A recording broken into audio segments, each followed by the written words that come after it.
Wandering Pine here. It is our last night on the Border Route Trail. The Border Route Trail is a 65-mile wilderness trail on the border of Minnesota and Canada, and we're about 50 plus miles into it, and tonight is our last night. We're staying at McFarland Campground, which is not in the Boundary Waters Wilderness. It is in the Superior National Forest. It is also a place where a lot of people come and stay before they take a Boundary Waters trek. So you might hear cars. That was the sheriff. Hello.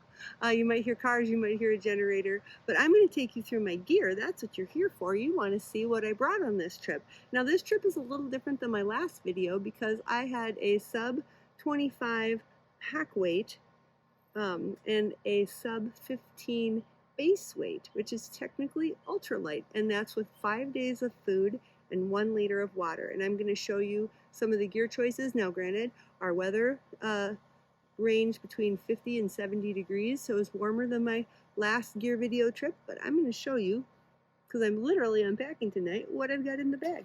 So I switched to a foam pad for this trip just because it's multi-purpose. You can sit on it, sleep on it. It's not the most comfortable night's sleep I've ever had, but I actually really liked it. What I liked was that it was really easy to set up and I could use it on the rocks, sand, wherever. What I didn't like was that I just ran into a lot of brush on this trail, and this just got hung up on every tree and brush and everything. So it was like having wings on the back of my pack.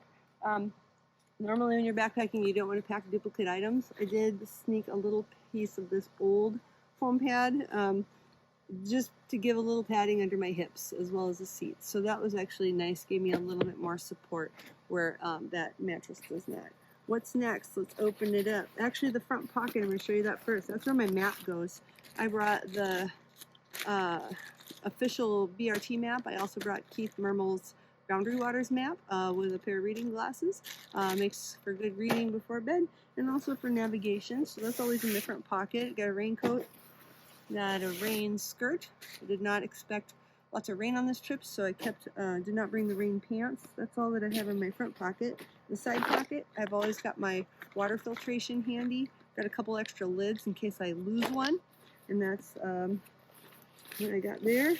I've got in the other side pocket the tent poles and stakes, and then got some wet socks and stuff in this side of the pocket. You don't need to see those.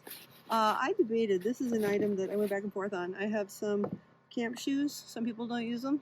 I had a pair that were these cut up cheap ones, and then I went with Crocs.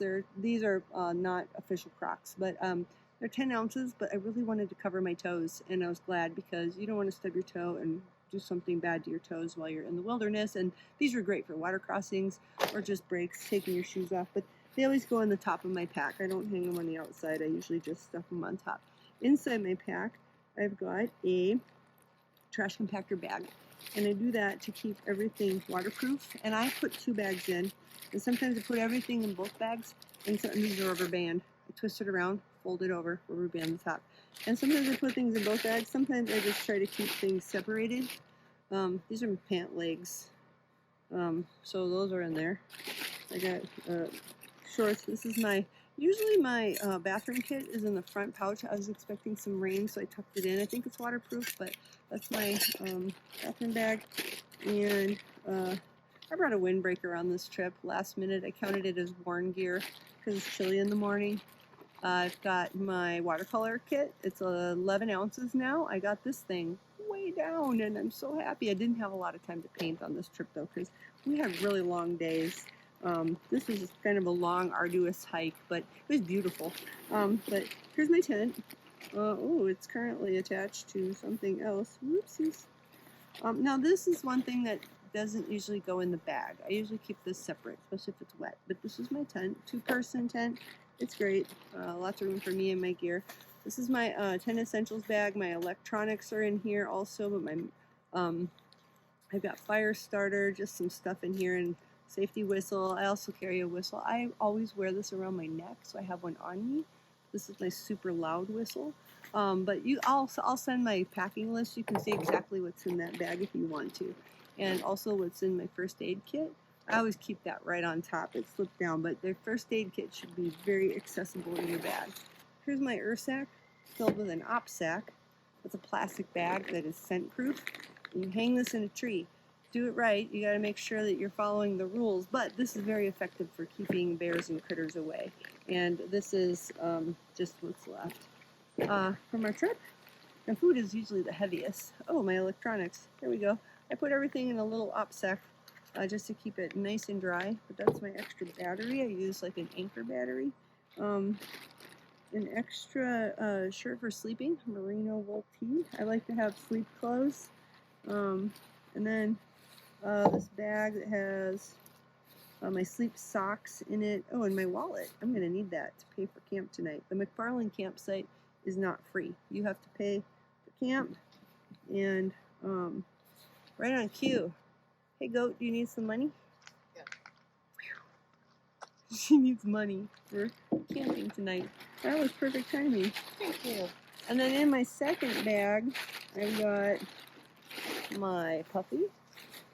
I always bring my puppy, no matter what time of year it is, and I wore it last night. This is my sleep clothes. Like I said, I like to have dedicated sleep clothes. Here's my pillow. And sleep socks. I brought 2 bug nets. I only needed 1, but there's another one that came along, just in case, because the bugs were double bad. Here's my inlined equipment quilt. It gets very small. It's very small. And that always goes in the bottom. So the order that I just unpacked this is relevant.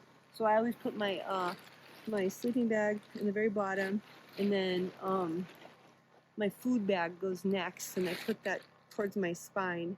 And then sometimes I put my tent on top. But this trip I left my tent.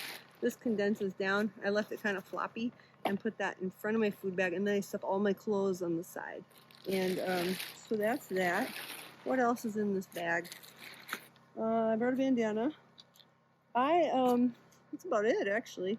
I sewed 2 pockets to put on the front of my straps that holds my inReach, and then also these new water bottles that I'm trying. They work pretty good. They hook up to my water filter, and what I like is that if I wear them here, I can squeeze them and get water like fast and not have to take my bottle in and out. It's just very accessible, kind of like a runner's vest. And I think that's everything. I didn't go in what was in my 10 essentials bag, but I'll put that in my packing list. Oh, and then what I'm wearing. So a hat, obviously, and sunglasses. And then this is my safety whistle that's on all the time. I never take it off while I am out in the wilderness in case I need help, if I need to call Goat for some help. And she wears one too. And then the sun shirt. The sun shirt, they were pretty good. You know, I call this, what did I call this? Stealth mode? No. Yeah, when we went like into heavy bugs or heavy like brush hitting your face, I just put on my sunglasses to protect my eyes and this, and it worked pretty good in really brushy crossings. Sun gloves. Oh, thanks. My wallet. And then, oh, my cooler cloth, can't forget that. And then what I'm wearing, let's see if I can do this without knocking the camera off the table. What I'm wearing is, oh, I'm sore. I got some zip-off hiking pants, and then I wear compression sleeves. And then I have gaiters. I have trail runners. There. I think that's everything. Head to toe. Sub 25. Carried a little extra water on the dresser. Oh, I forgot my pocket. Wait. Here's my blister kit. I take this out of my first aid kit. I put the stuff I need immediately to take care of my feet right in the front pocket. And then, oh, what's this? Glasses cover, some snacks. What's in here?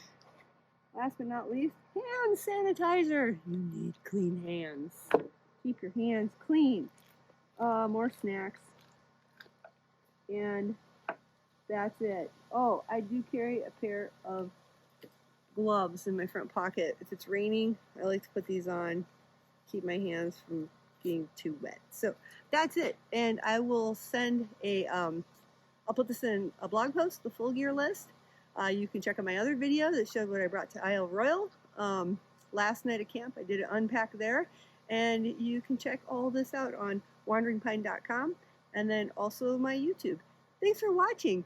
I hope this was helpful. I gotta go set up camp. Bye.